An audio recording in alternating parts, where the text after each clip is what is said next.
जोंहा इटसानिफ्राय indigenous tribal Sahitya Sabha of Assam जोङो इतिमध्ये जोङो थुनलाइ आफादाबो इटसायाव दङ। इतिमध्ये जोङो ग्रीन सिगनेल होबाय जे एसटि को जोङो जानो होआ। इटसाया CC2 जिनेखि नाजानाय बे नाजानायाव फुल सापर्ट दं आरो बेनिखायनो जोङो 9 नभेम्बराव जोंहा जिहेतु इटसानि मिटिं जागोन आरो अखानायैनो जोङो 10 नभेम्बराव जि मोनसे 1 लाखनि बारा बांसिन मानसि लानानै जों बेवहाय मास गेदारिं खालामगोन, बेयावबो जोङो मदद खालामगोन आबुङै। मानो होननानै बुङोब्ला जों मिथिगौ जुदि मोनद' हारिखौ जुदि एसटि होबावोब्ला आरो दायो कलिताफ्राबो बिगासिनो दं मोनस्नि जागोन, बेयो जोंनि थाखाय गिलु बालु खहा।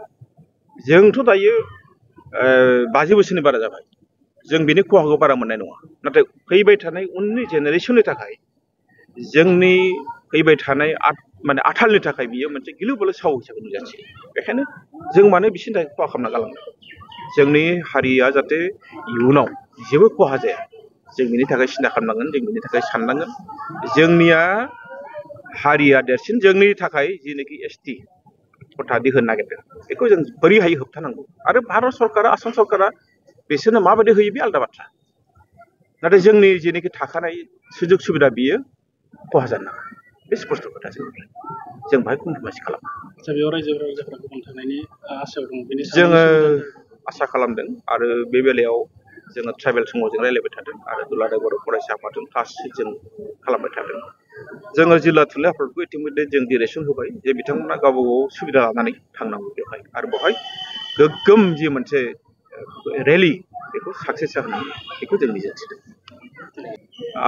जोंहा इटसानिफ्राय indigenous tribal Sahitya Sabha of Assam जोङो इतिमध्ये जोङो थुनलाइ आफादाबो इटसायाव दङ। इतिमध्ये जोङो ग्रीन सिगनेल होबाय जे एसटि को जोङो जानो होआ। इटसाया CC2 जिनेखि नाजानाय बे नाजानायाव फुल सापर्ट दं आरो बेनिखायनो जोङो 9 नभेम्बराव जोंहा जिहेतु इटसानि मिटिं जागोन आरो अखानायैनो जोङो 10 नभेम्बराव जि मोनसे 1 लाखनि बारा बांसिन मानसि लानानै जों बेवहाय मास गेदारिं खालामगोन, बेयावबो जोङो मदद खालामगोन आबुङै। मानो होननानै बुङोब्ला जों मिथिगौ जुदि मोनद' हारिखौ जुदि एसटि होबावोब्ला आरो दायो कलिताफ्राबो बिगासिनो दं मोनस्नि जागोन, बेयो जोंनि थाखाय गिलु बालु खहा। जोंथ' दायो 50 बोसोरनि बारा जाबाय, जों बिनि खहाखौ बारा मोननाय नङा। नाथाय फैबाय थानाय उननि जेनेरेसननि थाखाय, जोंनि फैबाय थानाय आथालनि थाखाय बियो मोनसे गिलु बालु साव हिसाबै नुजाथियो। बेखायनो जों मानो बिसोरनि थाखाय खहा खालामना गालांनो? जोंनि हारिया जाहाथे इयुनाव जेबो खहा जाया, जों बिनि थाखाय सिन्था खालामनांगोन, जों बिनि थाखाय साननांगोन।